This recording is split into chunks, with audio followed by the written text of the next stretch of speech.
Joined by Tony Meyer, the coach of the Queensland team here at Huntingdale this week. And the boys are travelling pretty well at the moment, Tony. They are. We had a bit of a rough start against Victoria, but the last few days have been positive, and if we can keep winning and win this afternoon against New South Wales, hopefully we can get another crack at the Vics on Friday.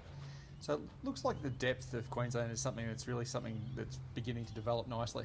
Yeah, look, I think hopefully the junior programs and the programs we've got in place in the state are helping to produce the next Adam Scott, Greg Norman, Jason Day. So certainly we're happy with the way the programs are going. We can always improve, and looking forward to producing a lot more top Queensland players. So with Taylor at 1 and Corey at 2, where do you think you'd slot the Shark into that lineup?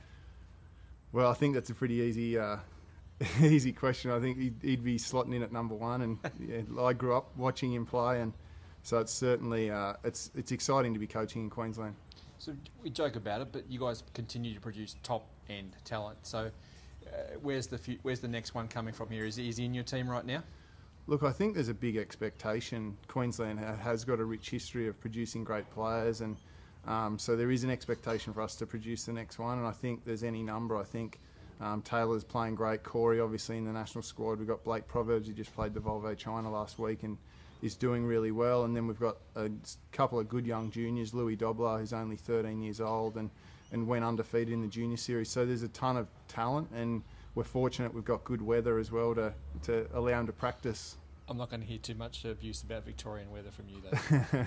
So tell us about Taylor. He's going really well again this summer, and it's great to see him take on the number 1s here and more than hold his own. He's doing beautifully. Yeah, look, Taylor's a great player, and look, he's doing great. He's been great in the QAS and certainly works really hard and has worked really hard physically over the last 12 or 18 months, and he's seeing the rewards of that.